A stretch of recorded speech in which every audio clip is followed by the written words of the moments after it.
It's time for our quarterly dividend growth update. And quarter two of 2025 delivered yet another plot twist. 3 out of our big 4 dividend ETFs just posted negative quarter over quarter dividend growth. The only one bucking the trend? DGRO. And it didn't just inch ahead, it surged with a double-digit increase. That completely flips the script from last quarter. SCHD is still clinging to its dividend crown, but things are getting a little less comfortable at the top. With half of 2025's dividends in the book, we have a lot to unpack. Strap in. If you're new to the channel, welcome. My name's Jeff Teeples, and here we aim to grow your wealth with simple, time-tested solutions. Please zap that like button, subscribe if you haven't already, and drop me a comment below with your thoughts on these dividend surprises or with your favorite dividend ETF. And check the pinned comment if you're interested in trying out my 2 favorite investing tools, Snowball Analytics and Seeking Alpha. They both offer free trials, and if you end up liking them, you'll save yourself some money, most importantly, and you'll help support the channel. You know what time it is. Let's grow. The Big 4 plus 1?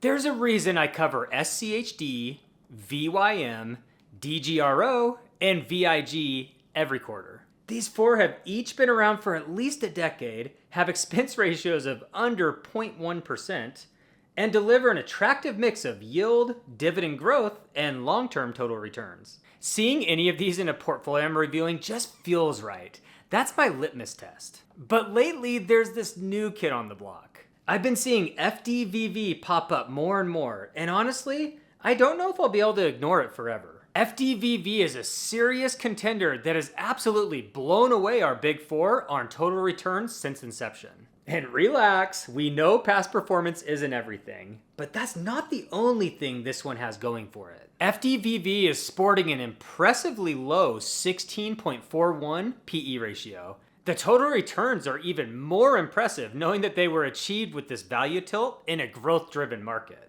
And you get all those juicy returns with one of the most stable floors I've come across. Its worst year on record was only down 4.19%. But it's not perfect. FDVV has already snapped its dividend growth streak twice in just 8 full years. Its expense ratio is a bit on the higher side compared to the Big 4, and it has a lot of weighted overlap with a lot of the top growth ETFs. I still think it can earn a spot in the Big 4, making it the Big 5 potentially, when it hits its 10th birthday next year. And of course, there are tons of great other dividend ETFs out there. Let me know your favorites in the comments. Maybe they'll make it to the show someday. But let's live in the here and now and find out how our Big 4 performed last quarter. Quarter 2 key performance metrics. All right, the time has come. Let's find out how these behemoths stack up now that we have half of our payments in the books for 2025.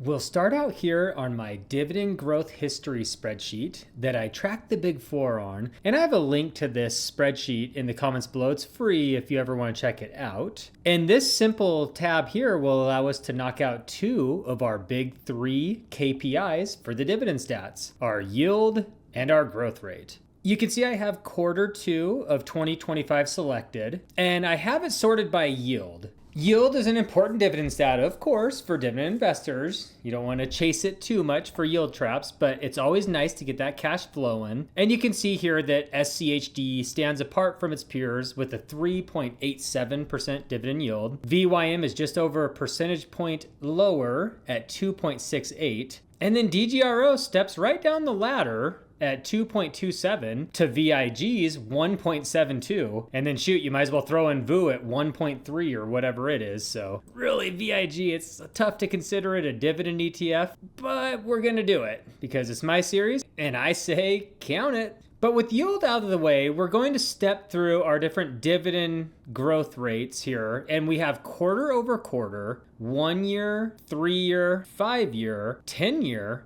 average CAGR here is just the average of the 1 through 10 year. It does not include quarter over quarter because really it can be all over the map and it's 1 quarter versus 1 quarter instead of a full trailing 12 over a full trailing 12 like these ones are. So these are just going to be more accurate over time. And then our dividend power stat. We'll get to there at the end, but that's just taking the average kegger plus the dividend yield to get the overall power percentage, which is completely made up, but I really like it because it gives you value for that yield, but it emphasizes the growth rate, which I think we should. So starting on Q2 of 2025, you can see here, I wasn't going crazy when I said DGRO really did flip the script. It had a positive 10.4% quarter over quarter dividend growth, where VIG came in second place at negative 3%, SCHD down at negative 5%, and then VYM, okay, what? Negative 16%. And you may think, oh, he's just getting cute with his titles like a nerdy guy trying to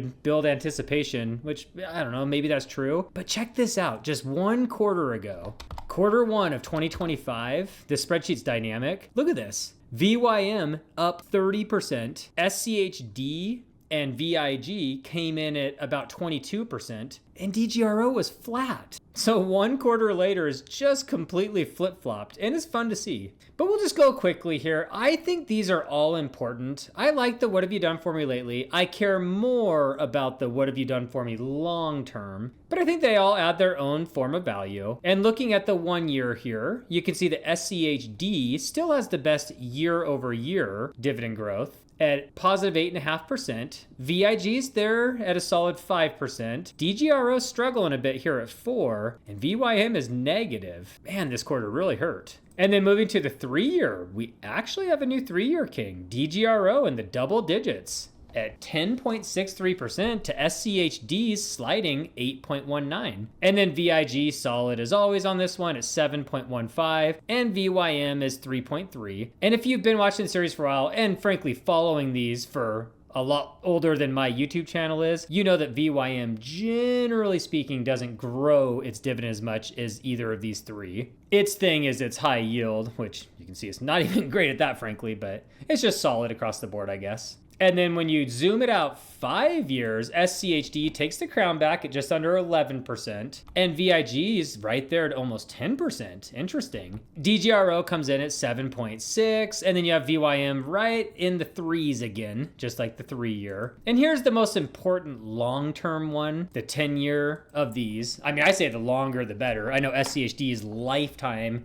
is 11.2 something percent because I track that as well since inception. But with the 10-year CAGR, something that's a little more standard, we have SCHD at just under 11%, DGRO over 9%. That's great. VIG a very solid 7.2, so they flip-flopped on the 5 and the 10-year CAGR, and they did that last time as well. VYM looking much better at 5.5%. That'll beat inflation. I mean, that's a solid dividend growth when you're not comparing it to these monsters. And then, of course, our average CAGR, with, again, all these being important, and I don't overweight the 10-year. You might want to in reality, but I just take a straight-up average, and you can't see the formula bar, but it's just an average of these 4 figures. SCHD comes in at 9.6. It's down a little from last time. DGRO still slightly leads VIG, 7.8 to 7.2. And then VYM averages barely over 3. And it's really that 1 year that hurts, because, again, I don't count this quarter over quarter against it. It's too random. It's not even in there, but yikes, that's a really low average, 2.86. And then the dividend power, again, just adding the yield, because I think, for example, DGRO should get credit over VIG. They return right together. They usually grow right together, but you're talking about a yield that's a 0.5% higher, which is a pretty big deal over time. Comes in there second at 10%, and then VIG right there at 9, and VYM at 5.54. So we've talked about growth, and we covered yield, which are both very important, but we can't forget about total returns. All right, I've pulled up our 4 friends here on Seeking Alpha, the best platform for researching stocks and ETFs. And I'm out on the charting tab, which we know and love, and I've selected total return. Dividends are included. We're gonna start out very zoomed in here at the year to date. And you can see that SCHD is up about 1%, and all of the other ones are up in the 6s. And it looks like VYM has the slight lead over them all. It says, take that for talking smack about me. When we zoom it out 1 year, we have SCHD underperforming the pack still. It's been a rough price go since the reconstitution being energy heavy and those tariffs, which hurt conservative companies like the ones that are held in SCHD, tend to have more goods and less services as a very high level rule of thumb. And then you have DGRO coming in third place. These are exactly backwards once again at 13.8%.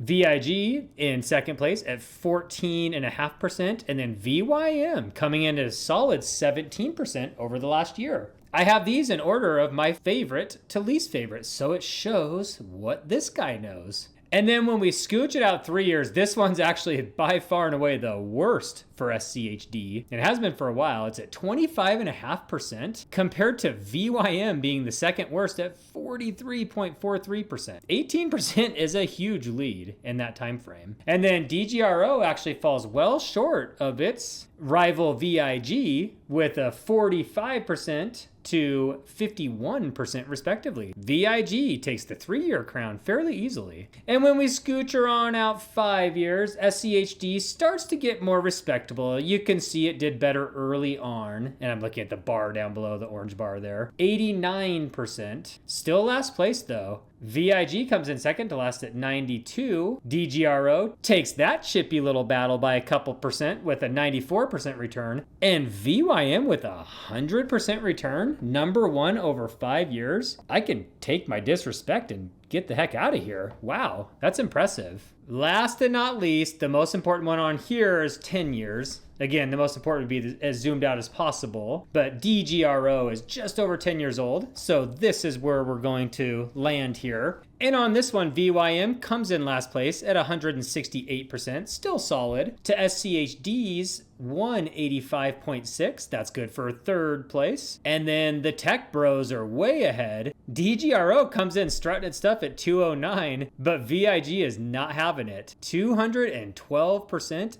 Giving it the championship. Really, these are all solid over a 10-year time horizon, and I think they're all great options to stabilize a portfolio. I really do. I know growth is the thing right now, and anyone buying, especially SCHD, is a moron because of recency bias. But I have a video coming out pretty soon that compares SCHD's index to the S&P 500 for the last 25 years. There are going to be a lot of very surprised comment warriors. Let's just put it that way. More to come. This tells the story for last quarter, but let's wrap things up by where I see things heading moving forward.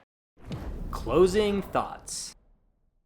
I've been asked a lot lately if I've lost faith in SCHD, probably because of the recent price performance. And let me be clear, it remains my favorite dividend growth ETF. It's beaten up right now, and I think that makes it one of the best values in the market. I'm staying patient and have no intentions of selling. If anything, I would adjust my long-term target allocations when SCHD is fat and happy again. That said, I am becoming more open-minded to adding other value-focused ETFs to my portfolio eventually. I plan to start intentionally comparing DGRO and FDVV, kind of like I did with QQQM and SCHG a few years back.